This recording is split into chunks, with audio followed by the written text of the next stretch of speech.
Hi guys! Welcome to my channel. My name is Meredith and I'm a full-time freelancer. Actually, medyo matagal-tagal ko nang gustong gumawa ng content about sa work from home and nag-start ako sa freelancing noong 2018. And dito sa channel na to guys, i-share ko sa inyo yung mga experience ko lang. Ngayon, meron akong isang client, full-time client yun, pero flexible time yung working hours ko sa kanya.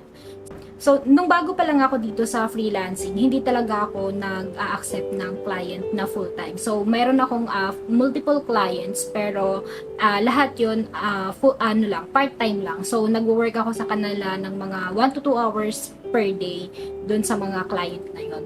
So, ano nga ba yung ginagawa ng freelancing?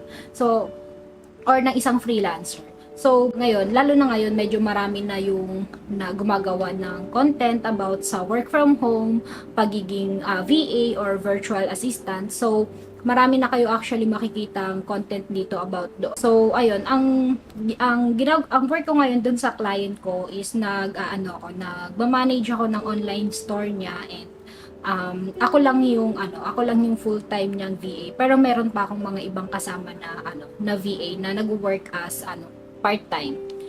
Itong client ko na to, we've been together for almost 3 years, more than 3 years na actually. Mag-4 years na kami sa May.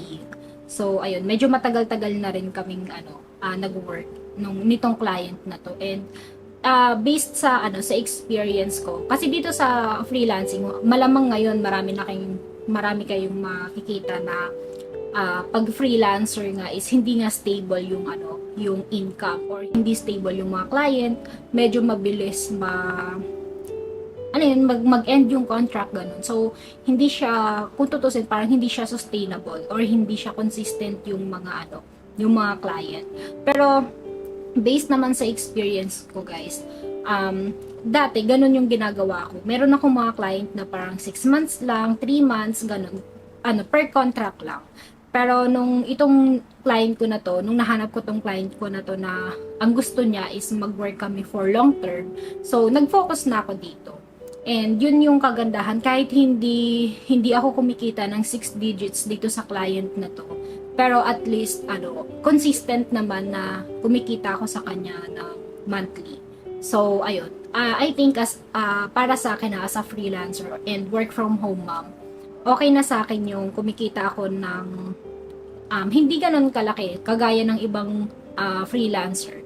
Ang importante sa akin is kumikita ako kahit nandito lang ako sa bahay and at the same time naaalagaan ko pa rin yung meron din kayong magiging client na local and meron din kayong pwede rin kayong maghanap ng client international. Ako yung client ko naka-based siya sa US. So kayong maghanap ng client sa Upwork and sa onlinejobs.ph. Ito lang yung yung i-share ko sa inyo na mga website or platform kasi dito lang ako nagkaroon ng client.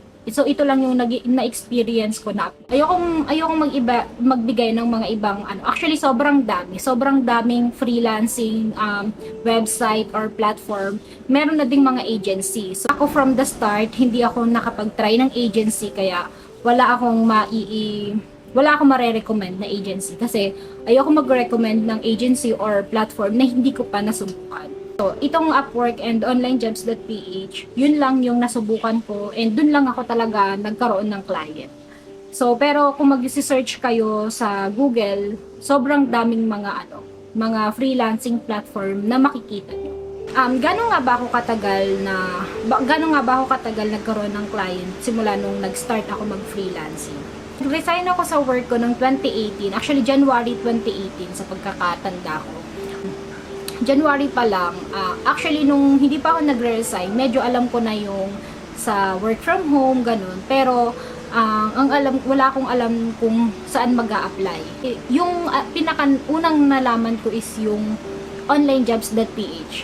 Yun yung unang nalaman ko na work from home website.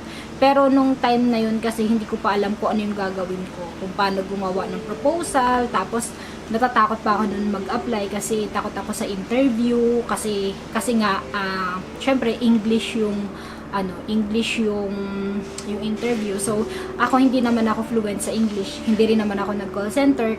Kaya sobrang takot talaga ako noon. And ayun, kaya medyo natagalan din ako bago makakuha ng client. Actually, inabot ako ng almost 6 months noon. Nag-enroll nga din pala ako sa isang online course ng virtual assistant course or freelancing course. So, yun, nag-enroll ako doon. Tapos yun, doon ko nalaman kung paano yung mga technique na ginagawa para sa paggawa ng portfolio, para ma-optimize yung profile mo. Pero kahit kahit nag-enroll ako, hindi pa rin agad ako nagkaroon ng client kasi nga sa akin na yung problema kasi takot nga ako sa interview. So, ayun, inabot ako ng 6 months. Parang October na ako nung nagkaroon ng client. Akala anuhin nyo yun, 'di ba? Sobrang tagal na tambay ako dito sa bahay na wala akong kinikita. Pero at least sobrang worth it yung mga times na nag-a-apply ako kasi ang dami kong natututunan along the way. Yung almost 6 months na yon na nandito ako, nasa bahay lang ako, nag-a-apply ako, nag-aaral ako ng nag-aaral pa nga ako ng English noon. So, ayun, sobrang worth it nung time na yon na ginugol ko. Kasi hindi kasi ako nagmadali na makakuha ng client. Pero actually, nung mga time na yun, medyo na-stress na ako kasi parang naisip ko na agad na parang baka hindi ako para doon sa na yun, dito sa freelancing nga. Pero syempre hangga't hindi tayo gagawa ng paraan, hindi talaga tayo makakakuha ng client. Pero nung time na yon, kahit takot ako sa interview, send ng proposal. So ayun, awa ng Diyos naman, nagkaroon ako ng client. And simula nung nagkaroon ako ng client, sunod-sunod na yun, guys. Ayun, sobrang thankful ako sa mga coaches namin dati. And yan lang muna for today's video, guys. Kung meron pa kayong tanong about sa virtual assistant or sa freelancing, comment down below and itatry kong sagutin yan. And ayun, guys, see you on my next video. Bye!